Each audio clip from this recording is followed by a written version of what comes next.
1860 रोजी पुणे येथे लोकशिक्षण देण्याच्या हेतूने film and television institute of India ही संस्था स्थापन केली. त्यामध्ये काय काय पहिले चॅप्टरचं नाव काय आपलं इतिहासाची साधने. त्याच्यात मेन पॉइंट कोणते इतिहासाचे 3 प्रकारची साधने कोणकोणती ती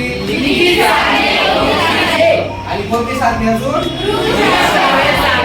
दृकश्राव्य साधने म्हणजे बघता व ऐकता येणारी साधने. त्याच्यात किती प्रकार पडतात 3. दृक साधने नंतर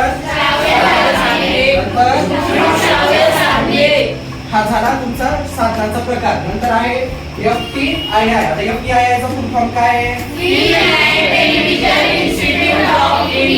हा 2 मार्काचा प्रश्न विचारला जाऊ शकतो. याचं उत्तर कसं लिहायचं भारत सरकारने 1960 रोजी पुणे येथे लोकशिक्षण देण्याच्या हेतूने